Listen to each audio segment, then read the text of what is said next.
최저임금이 지난 2년 동안 한 해 1,000원 안팎으로 오르면서 현재 8,350원이죠. 내년도 최저임금은 오는 8월에 결정되는데 이를 앞두고 소상공인연합회가 더 이상의 최저임금 인상 논의는 무의미하다면서 사업장 규모에 따른 임금 차등화를 요구하고 나섰습니다. 최저임금으로 타격을 받은 숙박과 외식업 업종 모두 5인 미만 영세 사업장이기 때문인데요. 실제로 최저임금 인상으로 인한 인건비 부담에 소상공인들은 폐업 대신에 심야 시간 영업 단축을 선언했고 배달 음식점에서는 배달료를 따로 받기도 했습니다. 또 최근에는 같은 음식도 심야에는 더 비싸게 파는 식당들까지 등장했습니다. 외식업계에만 심야 할증 현상이 나타난 걸까요? 소비자 탐사대 김하림 기자가 현장 취재했습니다. 점심시간, 서울의 한 24시간 음식점입니다.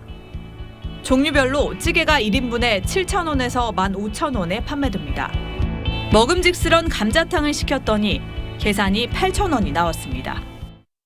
밤 10시가 넘은 시각, 다시 음식점을 찾아가 같은 메뉴를 주문했습니다. 그런데 가격이 다릅니다. 1,000원이 더 비싼 9,000원.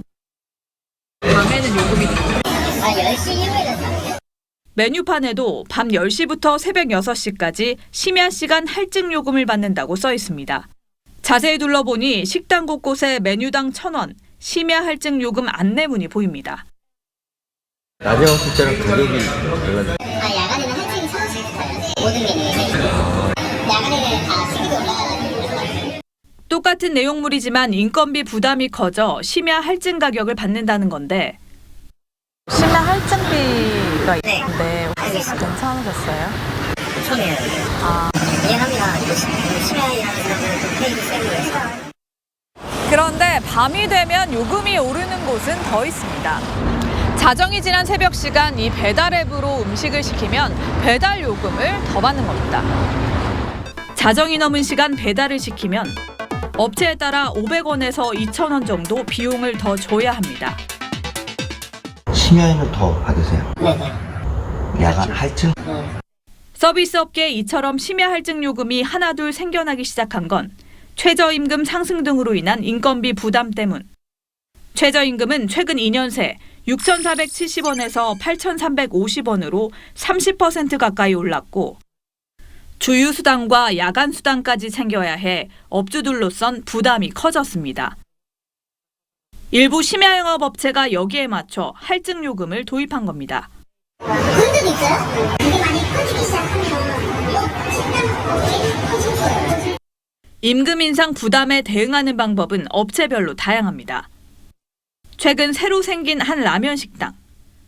손님이 들어와도 맞이하는 사람이 없고 주문받는 종업원도 계산대도 안 보입니다.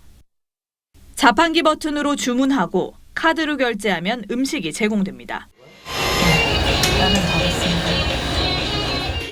종업원을 없앤 말 그대로 무인 점포입니다. 24시간 영업하던 패스트푸드점과 커피 전문점 가운데는 심야 영업을 포기한 곳도 있습니다. 여기 예전에 24시간 아니었어요? 인건비요? 24시간 편의점도 심야 영업 중단이 느는 상황. 실제로 최저임금이 인상된 뒤 자영업자 30%가 직원 수를 줄이거나 근로시간을 바꿨고 약 10%는 가격과 비용을 조정했습니다. 이런 사정을 모르고 심야업소를 찾은 소비자들은 헛걸음하거나 추가 비용을 내기도 하는데 급할 때 사러 가야 될 때 못 사게 되니까 아무래도 좀. 아직은 심야 할증 업소가 많지 않고 소비자들도 이해한다지만 조금은 부담이 되는데 요식업계 많이 힘드니까. 심야 영업을 중단할지 요금을 할증할지 고민하는 업소는 더욱 늘어날 조짐입니다. 했었는데 안 하니까. 이것도 좀 줘봐서 그럼 손님들도 싫어야지. 차라리 24시간 안 하시는 게 그게 속상인 거예요. 소비자 탐사대였습니다.